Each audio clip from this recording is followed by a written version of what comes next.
पश्चिमबंग झाड़ग्राम मेदिनापुर गोपी बल्लभपुर ठारू प्राय 600 किलोमीटर पादरे चली गुरु श्री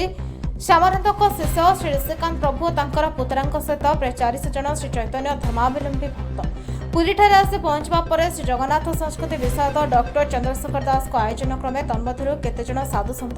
खोर्धा जिला बाणपुर निकटस्थ हलंदा ग्राम ठारे प्रभु श्री जगन्नाथଙ୍କ लीलाक्षेत्र ठारे आसी पहुंचीथिले। सेठारे मठर महंत तुलसीदास महाराज शिक्षाविद कोलक बिहारी परिडा डॉक्टर नृसिंहचरण प्रधान लक्ष्मीचरण प्रधान एडवोकेट रवींद्र मानसिंह मदन मोहन महापात्र हलदा ग्रामवासी समूह संकीर्तन स्थित पाछुटी नहीं संबर्धना जणाई आशीर्वाद देते तत्पर लीलाक्षेत्र बुली देखिथिले ओ 1621 1623 मसीहा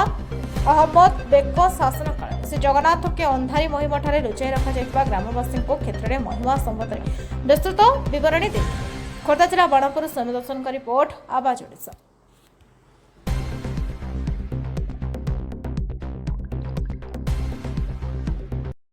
आमे मुझे श्री ऋषिकानंद प्रभुर त्रयोदश पुरुष 13th जेनेरेशन ये मो पुत्रा ये भी मो सांगे आसी एवं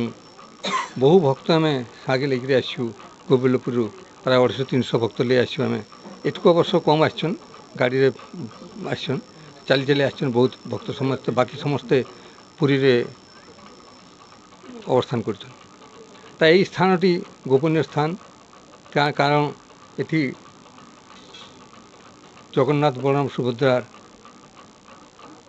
जे ब्रह्म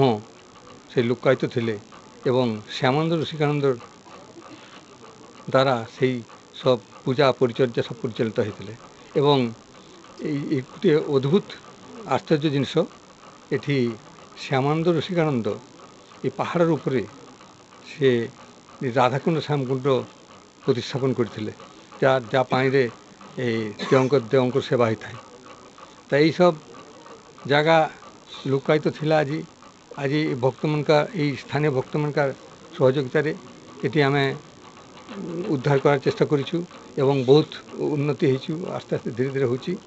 को गोटे आमर भारत भीतर विशेष टूरिस्ट स्पॉट हो आशा कर आपणकर गोपी बल्लभपुर मेदिनापुर झारग्राम वेस्ट बेंगल रो आज 600 भक्त पदब्रजरे चाली चाली आज श्रीक्षेत्र में पहुँचती एवं से माने समस्ते क्लांत और शांत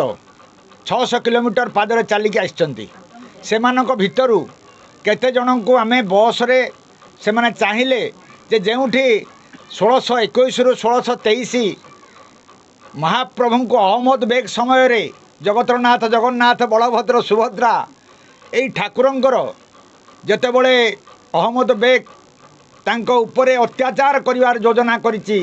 से समय रे महाप्रभुंकर दारू विग्रह गोली बाणपुर रे रखी देइछन्ते जहाँ वर्तमान रंकनाथ देव भाव में पूजा पाउछन्ति एवं से ब्रह्म गुड़ी को आनिकरी ए अंधार महिम भितरे लुकायित भाव में पहाड़ उपरे लुचैकी रखिछन्ति सेठी जो आपण देखुछन्ति उपरे दीप पहाड़ बोली कहउछन्ति उपरे जो रही से उपरे लोक जगिकी रहिबे काले कि आसीबो देखिदेबे बोली एवं एठी नित्य सेवा कला बेले जते बेले जल मिलिनी से तांकर से छोटिया खणती रे खोलिकी करिसंती राधाकुंड श्यामकुंड सबुठ आश्चर्यर कथा बहु वर्ष पूर्वे वृंदावनर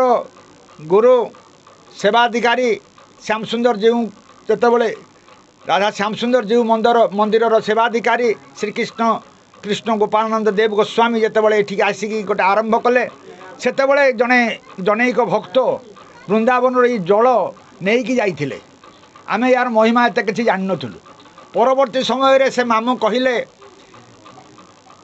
जे जलर महिमा बहुत ए गाँव जमी गाँ कन्या सिंघान्ना किए गाँववासी मैंने जानी ना ये श्यामकुंड आ राधाकुंड जो रही ये श्यामानंद प्रभु करिसेंती श्यामकुंड एवं रसिकानंद प्रभु करिसेंती राधाकुंड ये जल भितरे रोग भल करिवार अशेष शक्ति रही तेणु यहाँ को आपण माने